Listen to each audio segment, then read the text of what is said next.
Shalom, selamat pagi dan salam sehat Bapak ucapkan kepada anak didik kami kelas 8. Apa kabar semua? Bapak harap kalian dalam keadaan sehat dan tetap semangat ya. Ini adalah pertemuan pertama kita dalam pelajaran agama Katolik dalam semester ini di kelas 8. Walaupun kita belum bisa bertatap muka secara langsung, tetapi mari kita mengikuti pelajaran ini dengan baik. Kita memasuki materi yang pertama. Tetapi sebelum itu, Bapak ingin menyampaikan pokok-pokok materi yang akan kita pelajari selama satu semester ini. Mungkin anak didik kami juga sudah memiliki buku paket ya, yang sudah dibagikan dari sekolah. Nah, tapi Bapak tetap akan membacakan pokok-pokok materi semester ini. Ya. Bab pertama, pribadi Yesus Kristus, itu terdiri dari 2 bab, yaitu Yesus pemenuhan janji Allah, dan subtema yang kedua, kemanusiaan dan kealahan Yesus. Bab yang kedua, Yesus mewartakan kerajaan Allah, terdiri dari 3 subbab, yaitu kerajaan Allah sebagai pokok pewartaan Yesus. Yang kedua, Yesus mewartakan kerajaan Allah melalui perumpamaan. Yang ketiga, Yesus mewartakan kerajaan Allah melalui tindakan dan mujizat. Dan bab yang ketiga, panggilan dan perutusan murid Yesus, terdiri dari 3 subbab. Yang pertama, panggilan para murid Yesus. Subbab yang kedua, cara hidup murid Yesus. Dan subbab yang ketiga, melaksanakan tugas perutusan sebagai murid Yesus. Nah, yang terakhir dalam semester ini, bab yang keempat, yaitu konsekuensi pewartaan Yesus, terdiri dari 3 subbab, yaitu yang pertama, berbagai tanggapan terhadap pewartaan Yesus. Subbab yang kedua, sengsara dan wafat Yesus sebagai penolakan manusia. Dan yang terakhir, kebangkitan Yesus sebagai tanda penerimaan Bapa. Nah, sekarang kita memasuki bab yang pertama dan subtema yang pertama, yaitu Yesus pemenuhan janji Allah. Apa yang dimaksud dengan janji? Mungkin anak didik kami juga sudah sering berjanji ya, kepada teman, kepada orang tua, kepada guru, atau kepada yang lain-lainnya.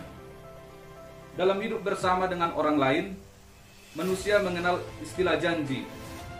Ada berbagai alasan yang mendorong kita membuat janji, bukan?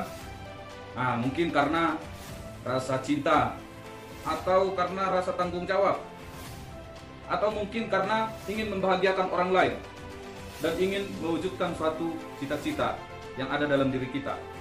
Nah, janji yang telah diungkapkan membawa konsekuensi yang baik bagi diri orang yang berjanji maupun orang yang mengetahuinya. Oleh karena itu, janji harus ditepati dan dijalankan dengan setia. Nah, ini kan ada istilah janji adalah utang. Nah, mungkin sudah sering kita dengar ya.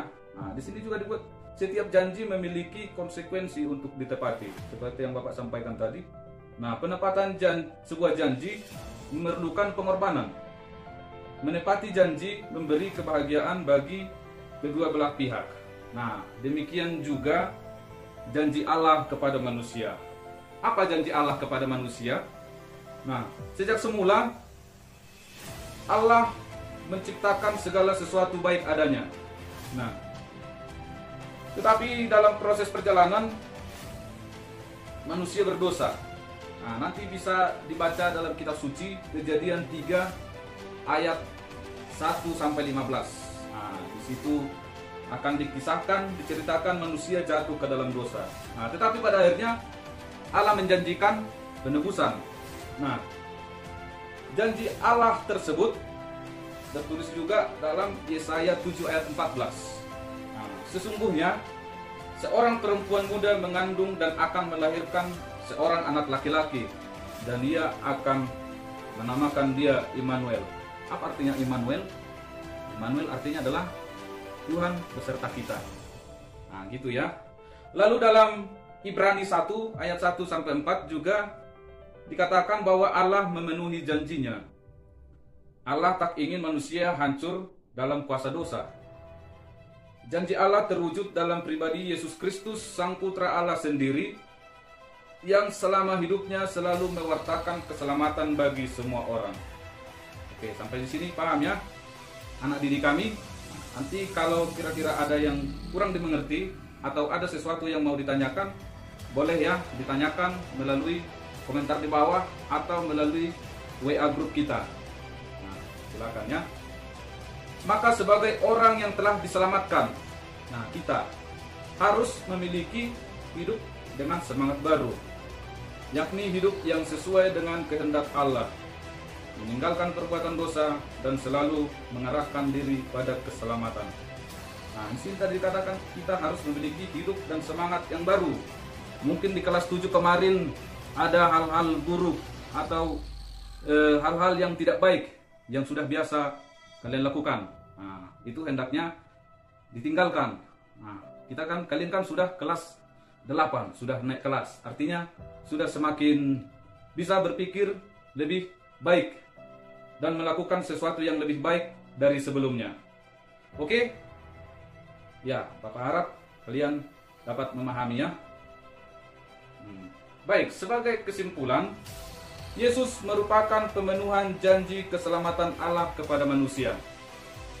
Yang kedua, kehadiran Yesus sudah dijanjikan Allah melalui para nabi.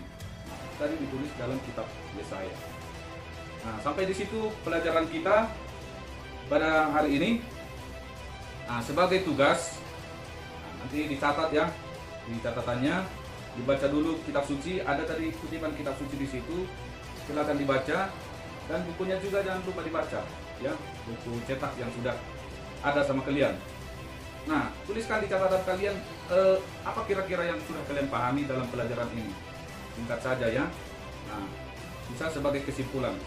Kesimpulan apa yang dapat kamu pahami dari pelajaran ini. Lalu yang kedua, nah seperti yang sudah Bapak sampaikan tadi, ini berkaitan dengan janji, niat.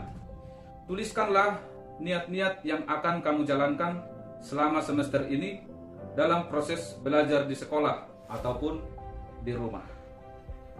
Ya, Bapak harap kalian tetap aktif belajar, bukan hanya dalam pelajaran ini, tetapi dalam semua mata pelajaran. Ya, kita doakan semoga pandemi ini, COVID ini cepat berakhir dan kita dapat bertatap muka seperti biasa di sekolah. Setuju? Mantap.